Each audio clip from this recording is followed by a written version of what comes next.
1 week before the wedding, I walked into a Dunkin and saw my fiancée with her lover. He looked me dead in the eye and said, she needed a real man. It was 1 week before the wedding. I remember because my phone buzzed that morning with a reminder. Final fitting, 3 p.m. I was supposed to meet Lauren after her yoga class to grab breakfast before heading to the tailor. I stopped by Dunkin early to pick up her usual caramel iced latte and my black coffee. It was routine, mindless, comforting, until it wasn't. When I walked in, the smell of roasted beans hit me first, then the sound of her laugh. I knew it instantly, the soft, breathy laugh she only used when she was flirting. It cut through the noise like a blade. I turned, half smiling already, ready to tease her for showing up early. Then I saw her. Lauren was sitting in the corner booth, back against the wall, leaning forward with her hand on another man's wrist. He wasn't some random stranger either. He had that smug, sculpted look that screamed personal trainer. Tan skin, tight shirt, eyes that moved over her like she belonged to him. My fiancée, the woman I was supposed to marry in 7 days, was sitting there, giggling like a teenager. For a moment, I thought maybe I'd misunderstood. Maybe it was innocent. But then I saw his thumb slide over her fingers. I saw her smile back, that same half-smile she gave me the first night we met. I froze. The paper cup in my hand started to crumple. I must have looked insane standing there by the counter, gripping 2 coffees, watching the life I'd built dissolve into something grotesque. When she finally noticed me, her face drained of color. The guy just looked confused, until he saw the second cup in my hand and the expression on her face. Then he knew exactly who I was. He smirked, like he'd won something. Then, clear as day, loud enough for everyone near the counter to hear, he said, guess she needed a real man. Something in me snapped. It wasn't rage. It was instinct, that animal flash when humiliation burns hotter than fear. Before I even processed it, the coffee left my hand, the cup exploding against his chest in a splash of black and caramel. The sound he made, that shocked, stupid gasp, was worth it for half a second. Then chairs scraped, someone yelled, and he launched. He swung first, sloppy and arrogant. I ducked, caught his wrist, and shoved him back into the booth. The table tipped, knocking into the wall. People screamed. My heart pounded like a drum in my ears. Lauren tried to grab my arm, but I shook her off. She shouted something, maybe my name, maybe a curse. I didn't care. The man tried to swing again, but I hit him this time, hard. The coffee cup in my hand cracked against his face before I even realized I was holding it. He stumbled, bleeding from his nose, hands up, pretending to laugh like he wasn't hurt. Someone shouted they were calling the cops.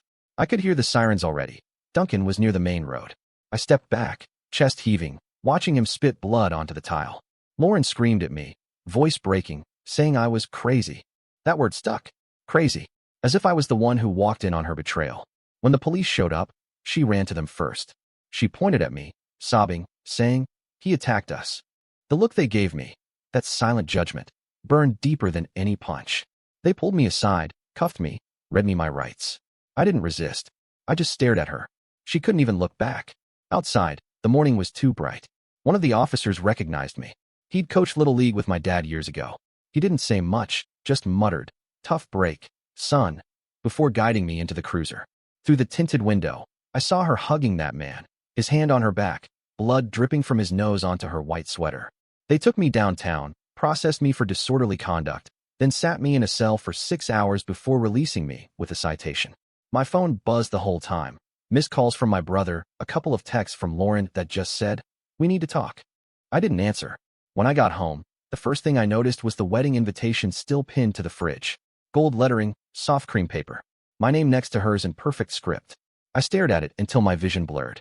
Later that night, my brother, Luke, showed up with takeout, and that look people get when they don't know what to say. He just sat there eating fries in silence until he finally asked, you want me to call her? I told him no. If she wanted to talk, she could come explain it herself.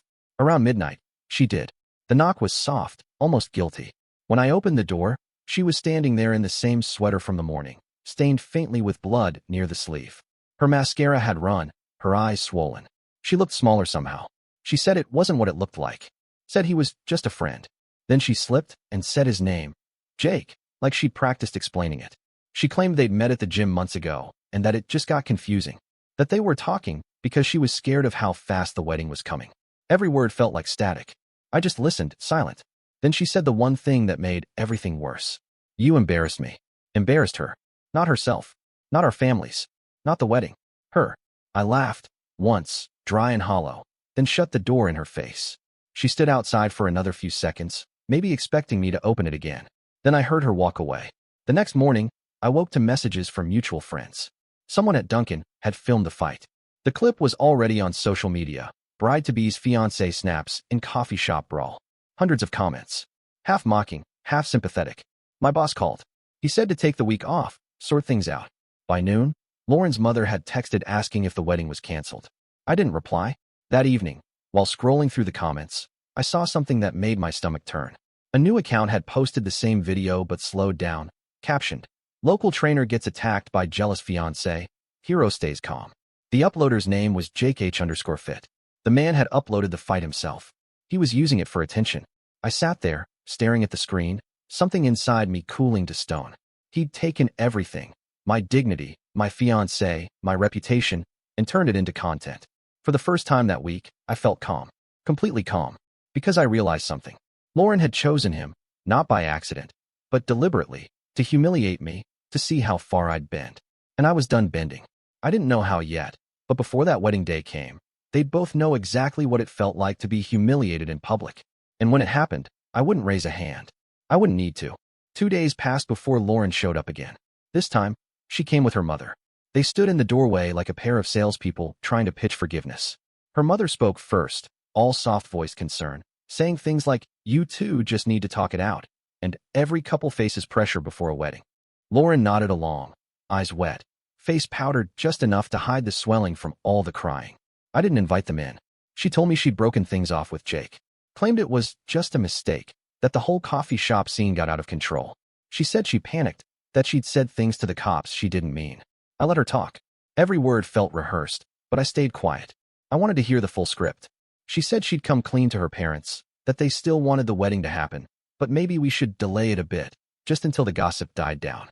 The arrogance in that sentence almost made me laugh. She wanted to protect her image, not fix what she'd done. Her mother looked at me with that pleading look older women give when they just want peace. "Ethan, she knows she made a mistake. Don't throw away your future over one bad week." My future. That word felt cheap now. I told them I'd think about it. That was all. Then I shut the door. That night, my brother Luke called. He'd been digging around, and he told me something strange. Jake, the real man from Dunkin, wasn't single. He was married, had a wife named Samantha, and a baby less than 6 months old. I almost dropped the phone. Apparently, Samantha had found messages between Jake and Lauren months ago. He'd promised her he'd ended it, but now the video from Dunkin had reached her phone. Luke said she'd contacted him after seeing his name in the article. She wanted to talk. I met Samantha 2 days later at a diner outside town. She looked exhausted, dark circles, wedding ring still on her finger. She slid her phone across the table. Texts between Lauren and Jake filled the screen. It wasn't emotional confusion or a fling. It was an affair. They'd been meeting for nearly a year. Lauren had told him she didn't think I'd ever notice because I was too busy trying to prove myself. Reading those words hit harder than the punch in Dunkin. Samantha wanted to expose Jake publicly but didn't know how. I told her I'd help. Before I could plan anything, though, a letter came in the mail with a court seal. It was a notice for a temporary restraining order, filed by Lauren. The reason? Aggressive behavior, history of violence, and harassment following breakup. I read it 3 times. She'd gone to court, told a judge I'd threatened her, that she feared for her safety. The woman who came crying to my doorstep begging for another chance had also been filing paperwork to make sure I couldn't even text her. It was a new kind of betrayal, quiet, procedural, permanent. I took the document to my lawyer, who nearly laughed when he saw the date. She'd filed it the same day she came to my apartment pretending to make peace. He said, "She's trying to rewrite the story before the wedding. She wants to be the victim on paper." He advised me to stay calm, stay silent. Let her play her game. But silence didn't mean inaction. Luke's journalist instincts kicked in. He started contacting mutual acquaintances, people from Lauren's gym, her bridesmaids. One of them, a woman named Jess, told him something unbelievable. Lauren had been bragging that she was done with Ethan but still wanted to use the wedding deposit because it was non-refundable. She wanted to go on the honeymoon trip with Jake. That was the moment something inside me flipped completely. The fight in Dunkin was humiliation. The restraining order was strategy. But this was greed, pure, open, and cold. I didn't confront her right away. I waited. I wanted to know how far she'd go if she thought I was out of the picture. Samantha texted me updates from her end. Jake had promised her closure and then stopped answering her calls. She'd found messages between him and Lauren talking about leaving this town for good. They were planning to vanish together once the scandal cooled down. They underestimated how small this town was. Everyone knew everyone. The first twist came one morning when I got a call from a friend who worked at the courthouse. He told me the restraining order had been rejected. The judge saw through it. Apparently, Lauren's statements didn't line up with the police report from Dunkin. The footage showed Jake lunging first, not me. The judge threw it out, calling it mutual public altercation. For the first time since that coffee shop, the narrative started to shift. Lauren didn't take it well. She sent a long email accusing me of manipulating the system, claiming I'd turned people against her. I didn't respond. The second twist came from Samantha. She'd confronted Jake at his gym, loudly. He tried to calm her down, but the confrontation was filmed by a client. She screamed his full name, accused him of cheating with Lauren, and mentioned me by name. The clip went viral in our town. By evening, Jake's gym had suspended him pending investigation. His reputation, the macho real man act, was in ashes. The third twist hit the next day. A local gossip blog picked up the video and linked it to the Dunkin fight, calling it the coffee shop affair. They printed Lauren's name. Her employer saw it. By that weekend, she was put on leave for conduct unbecoming of a representative. Her family tried to do damage control, but the story had already spread. She showed up at my place again. This time alone, no makeup, no mother, no excuses. She said she never meant for it to go this far. She said she'd lost everything. I watched her standing there. The same porch where she once told me she couldn't wait to start a family. Now she looked like a stranger caught in her own lie. She said Jake had left town. She didn't know where he went. She begged me not to ruin her any further. That phrase made me realize something. She still didn't understand that she'd done this to herself. I told her there was nothing left to ruin. Then I closed the door again. That night, I got a message from Samantha. She'd filed for divorce. Her lawyer asked if I'd testify that Jake and Lauren's affair had started months before the Dunkin fight. I agreed. It wasn't revenge anymore. It was cleanup. Lauren's perfect world, the one she built out of appearances and manipulation, was crumbling piece by piece. And she still had no idea that one more reckoning was coming. Because her family had invited me to brunch, a peace gathering. They said she wanted to apologize in front of everyone and make things right. I agreed to go, but not for reconciliation. I wanted them all to hear the truth from someone other than her. And I had the perfect guest in mind to help tell it. The brunch was set for Sunday at 11, in a small restaurant downtown that Lauren's family used for birthdays and anniversaries. I arrived early. The place smelled like syrup and overbrewed coffee, the kind of family spot that tried to feel cheerful no matter what was happening outside. I wore a plain gray shirt, nothing fancy, nothing angry. I wanted to look calm. Lauren's parents were already there. Her father gave me that tight, polite nod reserved for people you once respected but don't anymore. Her mother tried to smile, like she was forcing the memory of who I used to be into her face. Lauren arrived 10 minutes late, sunglasses on, a faint tremor in her hands. Her hair looked unwashed, her voice smaller. We sat. The conversation started stiff. Her mother spoke about healing, her father about perspective. Then Lauren cleared her throat and said she wanted to make a statement. She'd written it down on her phone. She started talking about how rumors can destroy lives and how one mistake shouldn't define a person. She said she'd forgiven me for what happened in Dunkin, like I was the one who'd done something wrong. She said she wanted everyone to move forward, to find peace. I didn't interrupt. I let her finish. She looked at me afterward like she'd just performed an act of sainthood. Then I asked calmly, "Is that all you wanted to say?" She hesitated. "Yes. I think we've both suffered enough." "Good," I said, because someone else wanted to say a few words too. Every head turned when the door opened. Samantha walked in. She looked composed, almost serene in her plain black dress, though her eyes carried the kind of exhaustion only betrayal can carve. She walked straight to the table, placed her phone face down, and looked at Lauren. Lauren froze. Her mother glanced between them. "Excuse me, who is?" Samantha cut her off. "The wife of the man your daughter was sleeping with." The silence that followed was the kind that presses against your eardrums. Forks stopped. Conversations at other tables died. Lauren went pale. Her lips parted, but no sound came. Samantha turned the phone over and played a voice memo. Jake's voice filled the room, smooth, arrogant, unmistakable. "Yeah," she said, "the wedding's off anyway. Her fiancé's a psycho. We'll use the honeymoon ticket. Her parents already paid for it." Her father's face stiffened, the kind of look that erases years of affection in seconds. Samantha continued. She told them how Lauren had met Jake at the gym, how the affair started months before the engagement, how they planned to skip town after using the wedding deposits. She handed over printouts of texts with dates and photos of them together. Lauren tried to deny it at first, mumbling something about deep fakes and edited screenshots, but it didn't matter. Samantha wasn't alone. Luke walked in next, carrying a folder.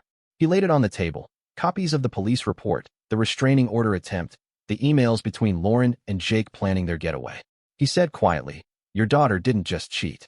She tried to bury my brother legally." Lauren's father pushed his chair back. His face was red now, his hands shaking. "Lauren, tell me this isn't true." She didn't answer. Her fingers kept tapping the screen of her phone, like she was trying to summon a reality where this wasn't happening. Her mother whispered, "Oh my God." The restaurant manager came over, unsure if he should intervene. Half the room was watching now. Phones were out. Someone was recording. Lauren stood up suddenly, shouting that it was all an ambush. She pointed at me, yelling that I set her up, that I wasn't over it. She looked wild, desperate, words spilling out without order. Samantha just said, "You ruined my family. I'm just returning the favor." Then she walked out. Lauren's father followed, calling her name. Her mother sat still, staring at the table. I didn't move. When Lauren turned to me, there was nothing left of the girl I'd loved, just a cornered animal trying to survive the moment. "Are you happy now?" she hissed. "No," I said quietly. "Just finished." Then I left. Outside, the sunlight hit hard. Luke caught up with me in the parking lot, half smiling, half stunned. "You realize that video's already online, right?" I did. By evening, clips of the brunch confrontation were circulating under the same hashtag the Dunkin fight once used. People compared the two events. First I'd been the villain, now the truth was out. The narrative flipped almost overnight. Messages started flooding in, from coworkers, old classmates, even people I barely knew. "Sorry for believing her," some said. Others just sent the link with a single word, "Damn." Lauren, meanwhile, went dark. Her social media vanished. Mutual friends said she'd been fired from her job after the HR department saw the video. Her father cut contact completely. Her mother called me once, crying, saying she never imagined her daughter could sink this low. The next day, Samantha emailed me a thank you. She said she'd filed for divorce and sent the evidence package to her lawyer. She told me she hoped I'd move on, that she was planning to move away with her baby. I believed her. For the first time in months, I slept without waking up in anger. Still, some things lingered. The memory of that morning at Dunkin, the moment when Jake said those words, "She needed a real man." The look on his face right before I hit him, that stayed with me. Not as rage anymore, but as a scar I could point to when I needed to remember who not to trust. By midweek, the local gossip blogs were calling it the wedding that never was. I didn't correct them. Let them build their headlines. Lauren tried calling once, using a new number. I didn't answer. Then she sent an email, 3 paragraphs of self-pity about how she'd lost everything, and how I should be satisfied now. I deleted it without reading the rest. The irony was, I wasn't satisfied.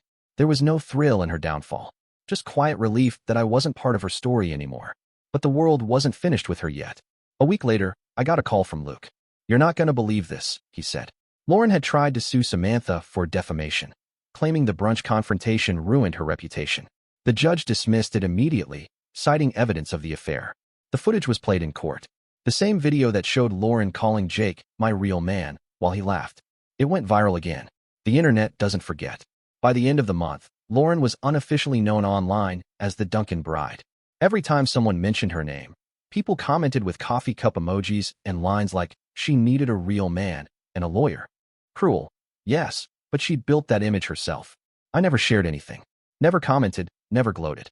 I let it fade naturally, the way old fire dies when there's no more oxygen. Still, there was one thing left unfinished. One last quiet moment I needed to have to close it all. So the next morning, I drove back to that same Dunkin. The same place where it had all started. Same corner booth, same smell of sugar and espresso. I ordered my black coffee, no cream, no sugar, and sat down. For the first time, it didn't taste bitter. When I looked up at the menu board, I noticed they'd installed a new camera above the counter. A tiny reminder of what happened there months ago. I almost laughed. Everything had come full circle, but the story wasn't finished yet. Because that afternoon, I got a letter, an actual envelope, not an email. No return address, but I recognized the handwriting. Lauren had found me again, and this time, she wasn't asking for forgiveness. She was demanding it. The letter arrived on a Wednesday. It was thick, handwritten, folded twice and sealed with shaky tape, as if she couldn't afford an envelope that day. The handwriting was familiar, the same cursive loops I'd once thought were elegant. Now they looked desperate. Inside were 6 pages. The first was an apology, if you could call it that. Long sentences full of self-pity and blame disguised as sorrow. She wrote that she'd lost her sense of self, that everything spiraled too fast, and that she didn't mean to destroy my life. The next few paragraphs turned sour. She accused me of humiliating her, said I'd orchestrated the public exposure, that I'd let strangers ruin her name. The final page asked me to meet her. She wrote, "You have no idea what I'm going through. You owe me at least a conversation." I didn't know her anything. Still, I went. Not because I cared, because I needed to see what she'd become. She chose a coffee shop halfway between my apartment and hers. Not Dunkin. Some place with brick walls and overpriced muffins. When I walked in, she was already there, sitting by the window, wearing sunglasses indoors. Her once blonde hair had grown out, showing brown roots. Her nails were bitten down, her hands shaking when she lifted her cup. I sat down across from her. She looked at me for a long time before saying, "I don't even know who you are anymore." I didn't answer. I wanted her to keep talking, to fill the silence. She said she'd been fired from her firm a week after the brunch. The official reason was reputational damage, but she blamed me. Said I'd turned everyone against her. Jake, she said, had vanished completely. He'd blocked her number, deleted his accounts, probably fled the state. She didn't know where he was. "Do you still love him?" I asked quietly. She flinched. "It doesn't matter. He ruined me, and so did you." That's when I realized she wasn't apologizing. She was bargaining. She thought if she could make me feel guilty enough, I'd help her rebuild. Maybe even take her back. "You know what's funny?" I said. "You told the cops you were scared of me, but I've never raised my voice to you. Not once." She looked away. I panicked. Everyone was watching. "You humiliated me." I leaned forward. "You humiliated yourself." She froze. The mask slipped for a second, and I saw what was really there. Not regret, not love, just the bitter pride of someone who couldn't accept consequences. "I have nothing left," she said softly. "My parents won't speak to me. My landlord's evicting me next month. I can't find work. Nobody will hire me after that video. I'm begging you. Please, help me get back on my feet." I stared at her for a long moment, then stood up, dropped a 20 on the table, and said, "You're standing already." Then I left. Outside, the air smelled clean. I hadn't realized how heavy she'd made everything until I walked away. But her collapse didn't stop there. A week later, Luke sent me a link. A new thread on Reddit, titled "The Dunkin Bride Speaks Out." It was her, Lauren, writing a long post trying to set the record straight. She painted herself as the victim of a vindictive ex and a manipulative journalist brother. She claimed I'd planted the video leaks. People didn't buy it. The comments were brutal. They dug up everything. The court records, the restraining order attempt, the brunch footage. Within hours, the post was locked, then deleted. She tried to rewrite the story again, and again it burned her. After that, she went quiet for months. No calls, no emails, nothing. Life settled back into something resembling normal. I started a new job, moved to another city. The Dunkin mess became just a strange story people whispered about at parties when they realized they'd read it online. Then, one morning, I was walking to work when I saw her again. It was early, cold, the streets still half empty. I stopped at a Dunkin, not the same one, but the same smell, the same dull orange glow. She was there, standing outside near the trash bins, handing out flyers for a cleaning service. I almost didn't recognize her at first. She'd lost weight, her hair dull and uneven. Her eyes darted like she didn't want anyone to see her. When she noticed me, her face froze. For a second, I thought she'd run, but she didn't.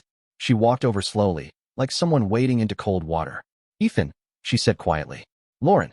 Neither of us spoke after that. She looked down at the ground, then at the coffee cup in my hand.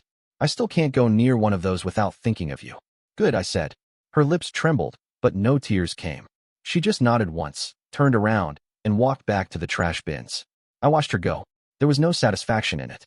No cinematic revenge, no triumphant closure. Just the stillness of reality.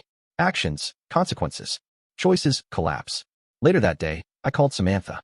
We hadn't spoken in months. I told her I'd seen Lauren. She sighed, said she'd heard through a mutual contact that Lauren had been living out of her car for a while before finding that flyer job. Then she said something that stuck with me. "People like her always think humiliation is temporary.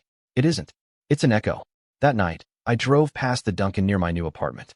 The lights were still on, customers laughing inside. I parked, sat for a minute, then went in. I ordered a black coffee. Same as before. The barista handed it over with a smile that didn't mean anything. When I walked back outside, I noticed something. Across the street, taped to a lamppost, was one of Lauren's flyers. Reliable cleaning services, fast, affordable, discreet. Her phone number underneath, written in shaky pen. I took one down. Not to keep it, just to throw it away. As I dropped it into the trash, I realized that was the end. Not dramatic, not loud, just final. Months later, when Luke visited, he He joked that I should write a book about it. The Dunkin Fiancée, he said. I laughed, but the truth was, I'd already written it, just not on paper. The story was in the silence. And every morning I woke up and didn't think about her anymore. The last time I ever saw Lauren was 6 months after that. I was on my way to work, coffee in hand, when I passed another Dunkin. She was sitting alone at an outdoor table, staring at nothing, her clothes cleaner, but her eyes hollow. She didn't notice me. I didn't stop. Life had moved on, finally. Not by forgetting her, but by outlasting her chaos. When I think about that morning now, the first one, the coffee shop, the man, the line about a real man, it almost feels like a movie someone else lived through. But every now and then, when I walk into a Dunkin' and hear the hiss of coffee machines, I remember that one line she threw at me later, the one she thought would make me feel guilty. You humiliated me. She was wrong. She humiliated herself. And the world just happened to be watching. I sip my coffee, nod once to no one, and walk out. The door closes behind me, the bell ringing softly, like a final period on a story that started with caffeine and ended with silence.